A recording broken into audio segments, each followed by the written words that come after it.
ਵਾਹਿਗੁਰੂ ਜੀ ਕਾ ਖਾਲਸਾ ਵਾਹਿਗੁਰੂ ਜੀ ਕੀ ਫਤਿਹ.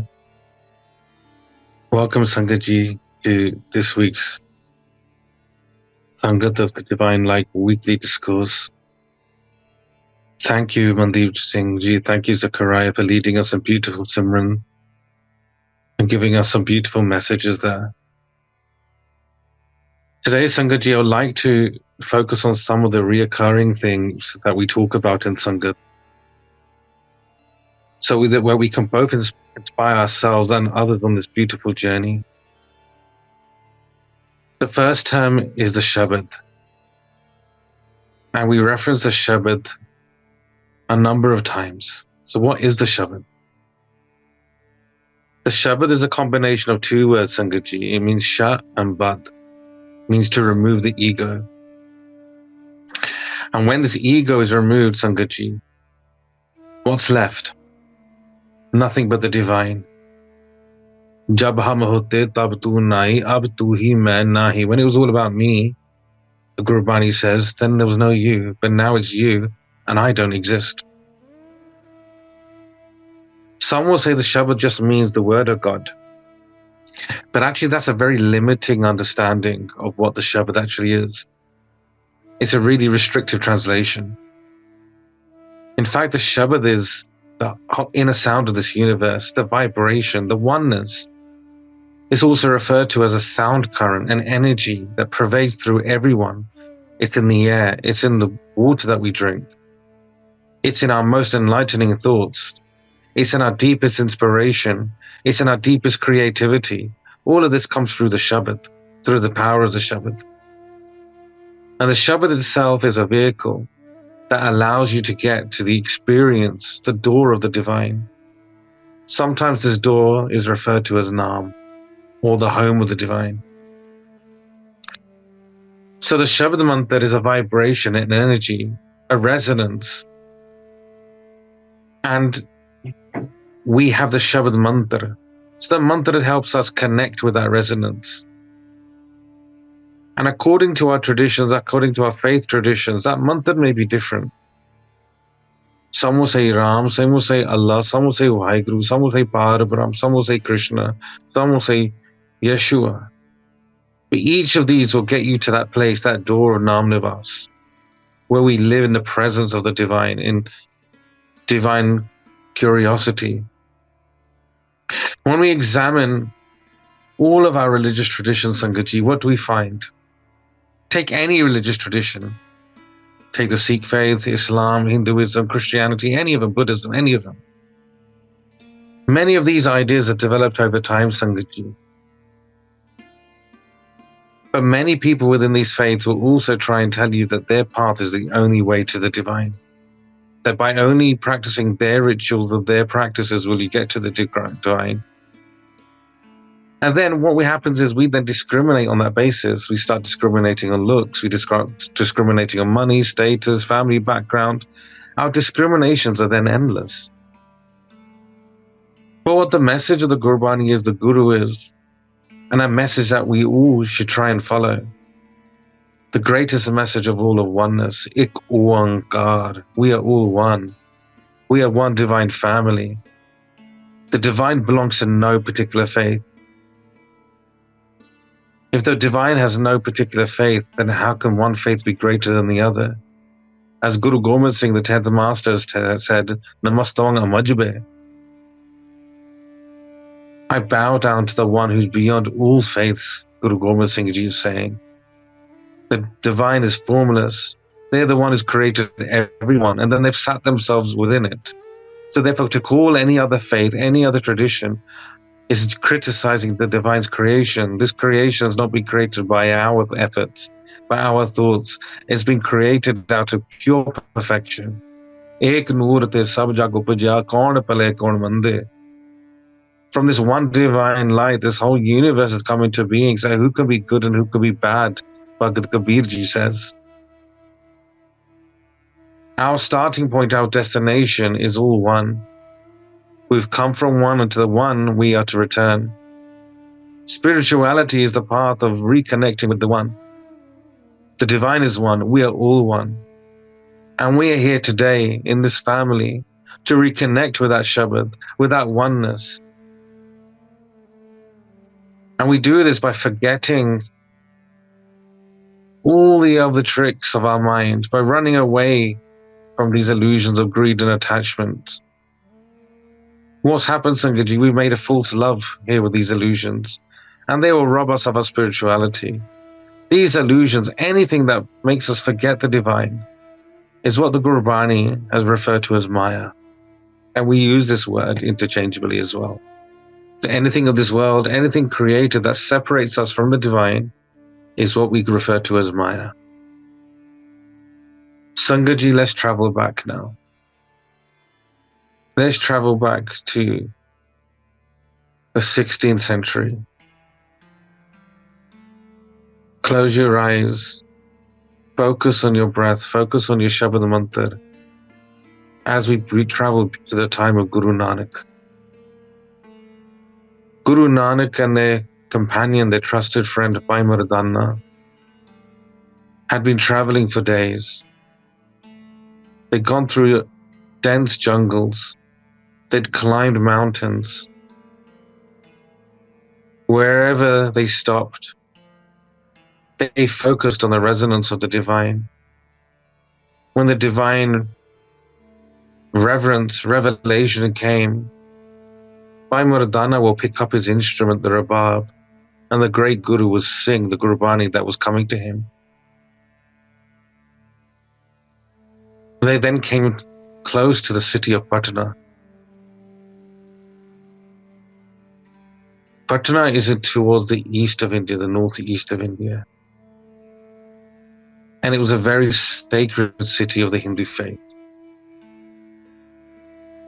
There on the outskirts of Patna, Guru Nanak stopped. Bhai Mardana now, thirsty, had not eaten for days, bowed to the Guru and said, Guruji, it's been days I have not eaten. Please bless me, allow me to have some food or some water. For there was one discipline of the Guru, that the Guru would not beg for food.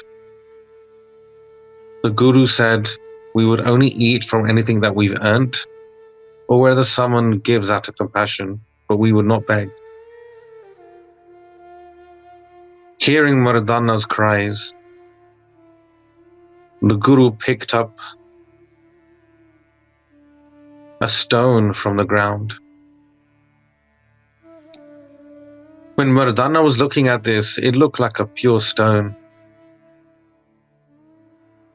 covered in dirt, covered in mud, completely worthless. Guru Nanak said, here, take this, go into the city. Whatever you can procure, whatever you can buy with this stone, bring it back, but do not accept anything in charity. Mardana looked at it and saw only a stone, but accepting his Guru's command, he went. Into the town he went. One stall looked at it and said, we'll give you a couple of carrots. And he thought, well, my hunger is not going to be appeased with just 2 carrots. I have not eaten for days. He went to another stall and they just waved him away and waved him away. And this continuously happened from stall to stall to stall. He went to another stall. They said, we'll give you some radishes. That wasn't going to be enough to appease his hunger, Sangaji. He then finally comes to the stall of Salas Rai. Salas Rai was a devout individual. He was a respected man, and he earned honestly. He took one look at the stone, and his eyes were just mesmerized by the beauty of this stone. Everybody else was just seeing this stone full of dust and dirt. But Salas Rai saw the wealth of this stone. He said to Mardana, where did you get this stone? Who gave you this stone? He said, my Guru, Guru Nanak gave me this stone. He said, give me whatever I can get for this stone and take it back. Salas Rai was prepared, Sangatji, to give his whole shop to Mardana. Because when Salas Rai saw this stone, he didn't see a mere stone. He saw the most precious diamond that anybody could find. Hidden behind that dirt, that soot, that mud, was the clearest and the most purest of diamonds that anybody had ever seen in that area. Mardana said, no, I can only take what the diamond's worth. Salas Rai said, if you're not going to take my shop, if you're not going to accept my charity, then take me to your Guru. So they went running to the Guru, who was sitting in complete samadhi, complete meditation, outside this village. Mardana, perplexed, said, Guruji, wherever I went, all they saw was this stone full of mud, full of dirt. No one was giving me anything. But this man, Salas Rai, was willing to give his whole life for this stone. Please explain. And here Guru Nanak Dev Ji said, Mardana, our life is like a stone, this very stone. Hira jaise janam hai, kaudi badle jaye. This diamond, this life is a diamond, but instead we've traded it in for a mere stone. We haven't realized how precious these breaths are, how precious our life is. We've not recognized the worth of this life, what we're here for, why are we here, what our purpose is. In the same way, one shopkeeper after the other didn't recognize the value of this stone until you came to Salas Rai, who not only recognized the value of this stone, but was really ready to give his everything for this stone. He was willing to give everything just to get a glimpse of the Guru. Sangatji, we have a diamond opportunity, but we replace it for mere shells. Guru Nanak was explaining, day and night, we're lost in our poor awareness and lost in our thoughts. And in doing so, we throw this life away. Throwing this away with bad thoughts, anger, negative emotions, Sangatji. And because of this, our time and this life is slipping away faster than we can imagine. Take your focus. What stops us concentrating? Any of the external vibrations, our glamour, our hopes, our expectations, the five thieves of Kaam, Krodh, Lobh, Moh, Ahankar, lust, greed, anger, attachment, pride. Waves of false expectations rising from these five demons. And because of this, we've lost our purpose. Sangatji, we don't realize that we're being attacked by these. This is an internal battle. Just like sometimes we don't realize that we've been burgled. We realize we've been robbed and we've been stolen. Things have been stolen in broad daylight. The only way we realize how detrimental any of these things are is when we start becoming conscious of these things. Otherwise, we're completely unaware. We don't understand the effects that Kaam is having on us, Krodh is having on us, Lobh, Moh, Ahankar, this lust, this greed, this attachment, this pride, this self-centeredness. We don't realize it until we've lost everything. Take any tradition, Sangatji, they all remind us that we only have certain amount of days, certain amount of hours, certain amount of minutes, certain amount of seconds in this world. Our time is very limited. But those who understand this, they understand that this light at the end. But for everybody else, we go in this travel of 8.4 million lives. We'll keep on going through this cycle. Manas Janam Darlamba hai hoye na barang bare. It's not been easy to obtain this life, the Guru has told us. And this human life is not guaranteed. But this is our time. El teri osar, el teri bar. This is our time to connect with the divine. For countless lives, we've simply just coasted and coasted and coasted. And the thing is, we've just come and gone again and again, and we've just done the same thing again and again and again. And they say that's the definition of insanity, the very definition. To do the same thing again and again and again and expect different results in return is stupidity, it's insanity. But instead, Bhagat Ravidas Ji, recognizing the worth, recognizing this diamond life, they turn around, they pray to the divine to say, Bhut janam bichade the madhu, Bhut janam bichade the madhu, e janam tumhare likhe, janam tumhare likhe.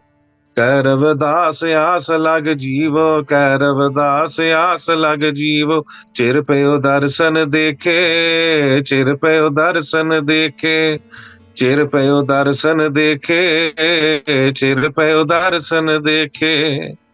They say, for many incarnations, many lives, I've been separated from you. But this life I dedicate to you now. Ravidas says, I've placed all my hopes to you. I just long to see you again. And when we let go of our dependency of the illusion of this Maya, when we let go of our dependency on others, when we let go of our dependency for others to make us happy, then we start embarking on this path. That's when we start making the divine our center. The amount of emotions we've created with our thoughts and our actions, these continually create vibrations. These then manifest in our universe around us. And it's these thoughts that will travel with us from experience upon experience upon experience. This is what makes our karma. Kar kar karna likh le ja, we read in Japji Sahib every day. These emotions, these thoughts, these perceptions are what we're writing in our destiny. And in order to rewrite that script, we need to let go of our dependency. Dependency on others, dependency on our thoughts, dependency on our emotions in order to become free. We've gone through many lives like this, Sangaji. We've gone through many experiences. We've gone through many relationships. And as we've said many times, how many of them start with love and they end up with people hating each other? How many of that can we truly say are relationships of true love? This soul is so valuable, but we make it worthless into shells. When we have jewelry, when we have a diamond, we keep it safe, we insure it. We take it out, we polish it. But this diamond life, we've not looked after at all. And if we look at our own lives, our own spiritual practices, we struggle to get up in the morning to do our meditation. We struggle to find the time for the divine. We struggle to choose right from wrong. The Maya, the illusion, keeps our mind captive. We struggle with our doubts, with our frustrations, with our faith. And then we might go to the Gurdwara, we might go to the temples, we might go to the mosque, the churches. But is it under obligation, or have we truly come for the divine? Or is there another desire? Are we praying to be with the divine? Are we praying for them to take us, to make this life theirs? Or is it for some other need? What are your observations, Sangaji? Because only you and I know what brings us to where we are. I know my own faults. I know what brings me to places. And this is a time where we have to introspect ourselves. What are we doing genuinely or not? Are we genuine in our worship and our practice or not? And it doesn't matter what faith, tradition or none. Our meditations, how many manifestations, how much seva we do, it's only through loving devotion, Sangaji, that we'll get to that freedom. It's only through loving devotion that we understand the worth of that diamond. As Guru Maharaj has said, Saach kaho sun leo so brave jin prem kiyo tin hi prab payo. But when we align ourselves with our origin, we find our love. What do the saints tell us? What does the Guru tell us? What do our prophets tell us? How do we align ourselves? Sangat, Sangat, Sangat. That association, meeting those who are like-minded, meeting those spiritual travelers who have already walked on this path, those pure realized souls, those that have actively changed their life, those that focus their attention on the divine, those that were act as an inspiration, those that have not only remembered the divine, they inspire others to remember the divine, those in which allow you to find the sweetness of the divine. Meet with those people. Find that Sangha that will guide you. Those that live by the word of the divine, not those guys who practice the ideals, look the part, but they're doing other things. Money, breathe, they haven't got love in their heart. Doesn't matter what their mouth is saying. Doesn't matter what tall tales they're saying. Doesn't matter what they're wearing. Find that sangat that's absorbed in the Shabad. And the second thing is Shabad, Shabad, Shabad. First sangat, and from the sangat comes the Shabad. Focus on the teachings of the Guru, the scriptures of the Guru. Contemplate on those messages. Focus on the image of the Guru. Imagine the Shabad all around you, the Guru all around you, in each and every interaction, whatever you're doing. Wherever's happening, imagine the Shabad to be there. Wherever you attach the Shabad to becomes the divine. You could be doing anything, and every single motion, every single thing can be an act of worship, an act of reverence. Give yourself some value, Sangaji. What is your soul worth to you? Give yourself some credit, because if you're not, Maya will not place any value on it. It's important that we rise above these illusions. Rise above those attachments. For example, a family can't support us in our last moments. Where are they when we have to leave? Nor can our job, nor can our cars, nor can anything we own, nor can any efforts of our own save us in those last moments. Sangaji, this is a path that we must adopt as soon as we can. Better when we have good health to do so. Later on, Sangaji, so much energy, so much effort is just put into just to stay alive. When I observe elderly parents, my own parents, so much time is taken just to stay alive, just to keep them alive. There's no time for any bhakti, for any simran, for any meditation. And a soul corrupted by Maya will also create so much damage for other people. Those souls will only know how to react to their own emotions born out of ego, greed, envy, jealousy.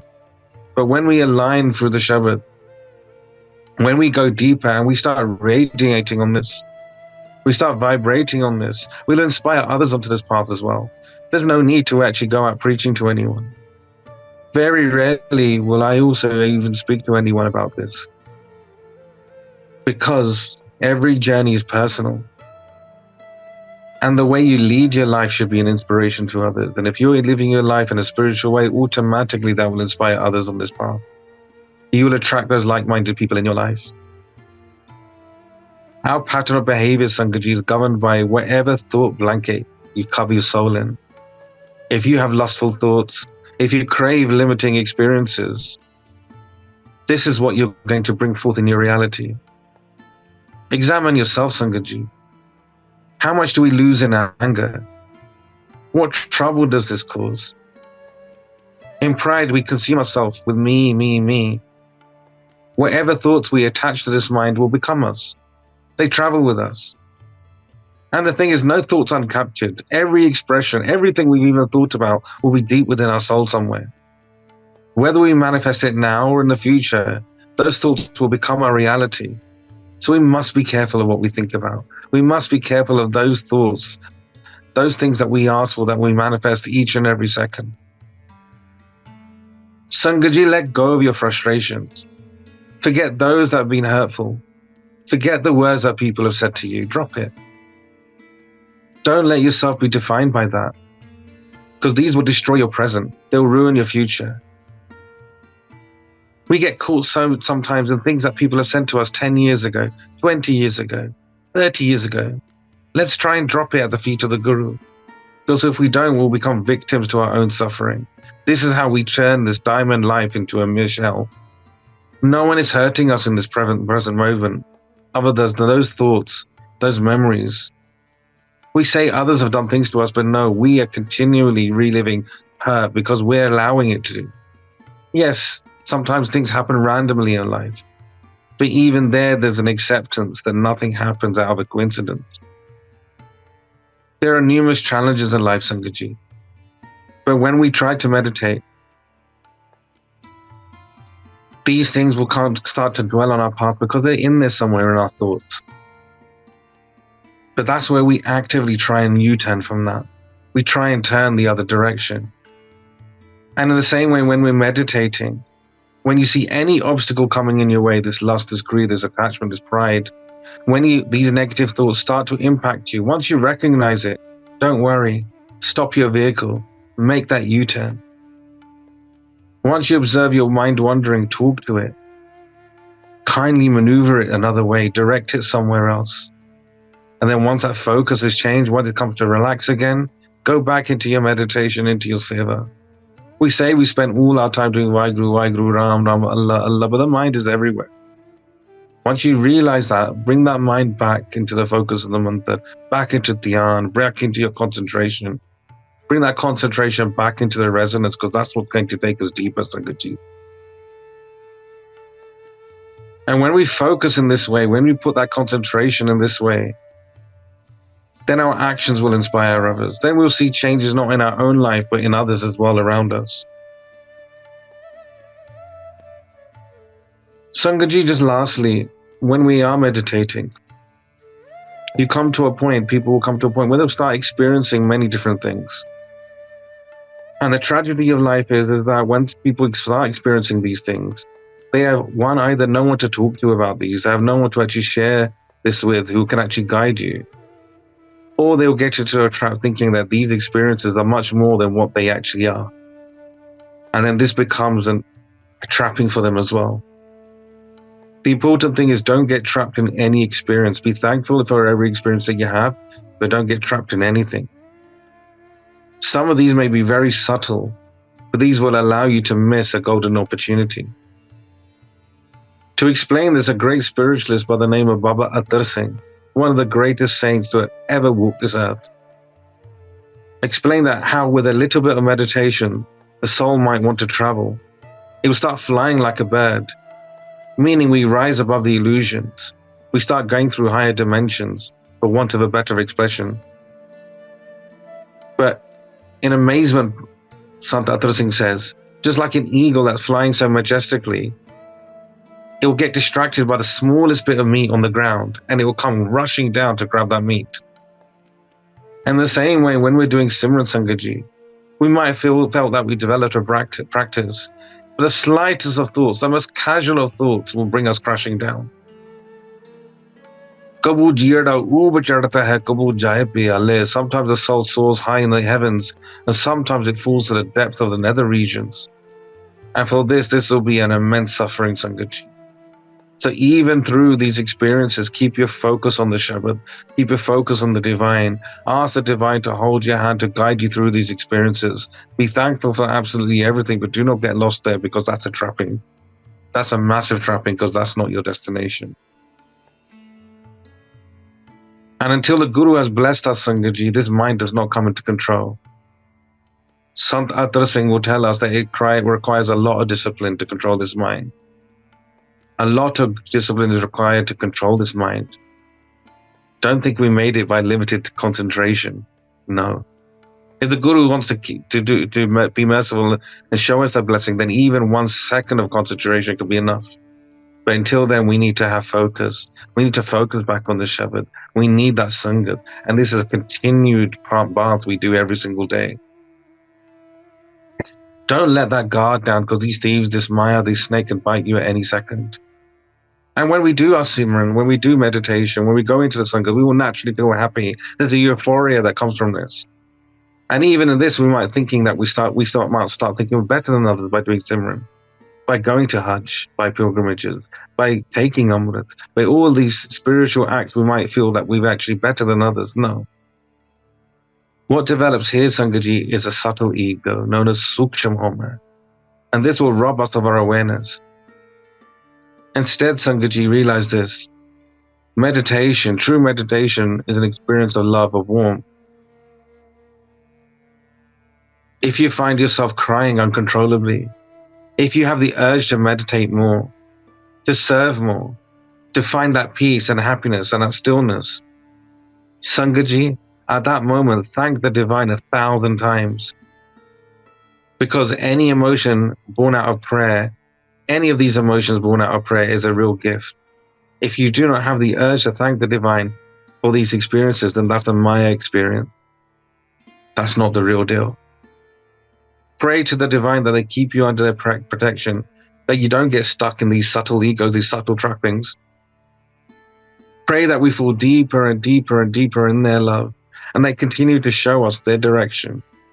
It all starts and finishes with the divine Sangat. Focus on that mantra. If you see obstacles in the way, take that U-turn.